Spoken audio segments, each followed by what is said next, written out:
Assalamualaikum warahmatullahi wabarakatuh. Nama saya Putri Damayanti. Saya akan mempresentasikan hasil rangkuman yang telah saya buat mengenai hukum kontrak dagang. Hukum kontrak merupakan terjemahan dari bahasa Inggris, yakni contract of law, sedangkan dalam bahasa Belanda dikenal sebagai overeenkomstsrecht. Michael D. mengartikan hukum kontrak sebagai aturan hukum yang berkaitan dengan pelaksanaan perjanjian atau persetujuan.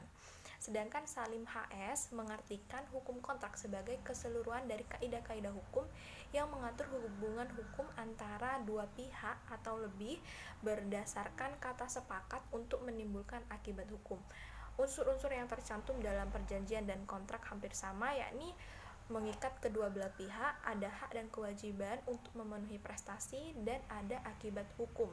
Sumber hukum kontrak pada dasarnya dibedakan menurut sistem hukum yang mengaturnya. Pada sumber hukum kontrak dalam civil law yang berlaku di negara Indonesia, yakni undang-undang, perjanjian antar negara, jurisprudensi, dan kebiasaan. Bentuk kontrak ada dua macam, yakni tertulis dan lisan. Perjanjian tertulis adalah suatu perjanjian yang dibuat oleh para pihak dalam bentuk tulisan, dan perjanjian lisan merupakan suatu perjanjian yang dibuat oleh para pihak dalam wujud lisan, cukup dengan kesepakatan para pihak. Fungsi kontrak pun ada dua, ini fungsi yuridis. Kontrak dapat memberikan kepastian hukum bagi para pihak, dan fungsi ekonomis untuk menggerakkan hak milik atau sumber daya dari nilai penggunaan yang lebih rendah menjadi nilai yang lebih tinggi. Dikenal 5 asas penting dalam hukum kontrak, yakni asas kebebasan berkontrak, asas konsensualisme, asas pacta sunt servanda, asas itikat baik, dan asas kepribadian. Syarat sahnya suatu perjanjian dijelaskan dalam KUH Perdata pada pasal 1320, yakni mengatakan bahwa persetujuan yang sah terjadi apabila memenuhi 4 syarat, yakni adanya kesepakatan dari mereka yang mengikatkan dirinya, kesepakatan para pihak, kecakapan hukum mengenai suatu hal tertentu, suatu sebab yang halal atau legal. Kedua syarat pertama merupakan syarat subjektif yang apabila dilanggar maka perjanjian dapat dibatalkan. Sedangkan kedua syarat terakhir merupakan syarat objektif yang apabila dilanggar maka perjanjian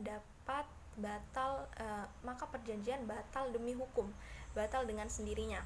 Dalam Kitab Undang-Undang Hukum Perdata, kontrak dibedakan menjadi dua, kontrak nominat bernama dan kontrak inominat tidak bernama. Kontrak nominat diartikan sebagai perjanjian yang memiliki nama sendiri dan sudah dikenal dalam KUH Perdata. Contohnya jual beli, sewa menyewa, tukar menukar, dan lain-lain. Sedangkan kontrak inominat tidak bernama, kontrak yang ada dalam kehidupan masyarakat dan tidak dikenal dalam KUH Perdata. Contohnya perjanjian sewa beli, sewa guna, waralaba, dan lain-lain. Timbulnya kontrak inominat ini karena adanya asas kebebasan berkontrak.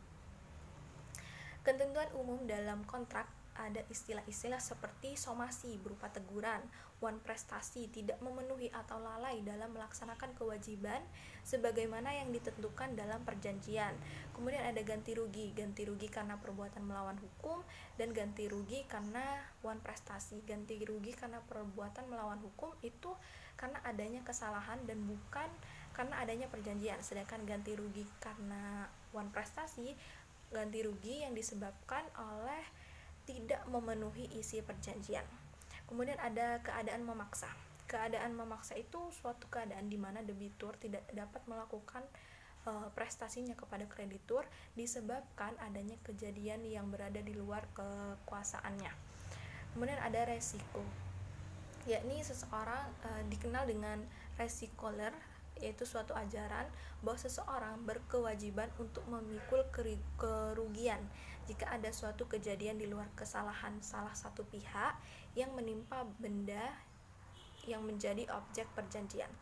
Tahapan dan langkah penyusunan kontrak ada penentuan hubungan hukum, prosedur persyaratan perundang-undangan yang berlaku, penentuan skema transaksi, pembuatan outline kontrak, pembuatan checklist. Dilanjutkan dengan kesepakatan para pihak.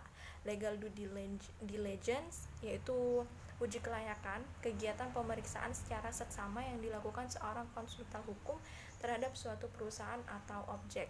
Kemudian ada negosiasi, perubahan atau perbaikan, penandatanganan, pelaksanaan kontrak, dan terakhir penyelesaian sengketa. Karena perjanjian tidak selalu dapat dilaksanakan sebagaimana mestinya. Oleh karena itu, dalam setiap perjanjian perlu dimasukkan klausula mengenai penyelesaian sengketa yang dipergunakan apabila salah satu pihak tidak memenuhi perjanjian atau wan prestasi.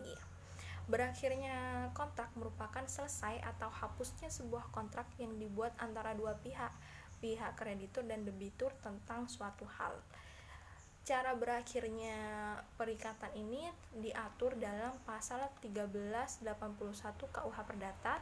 Ada 10 cara, yakni pembayaran, konsignasi, novasi pembaruan utang, kompensasi, konfusio pencampuran utang, pembebasan utang, musnahnya barang terutang, kebatalan atau pembatalan, berlaku syarat batal, dan daluarsa.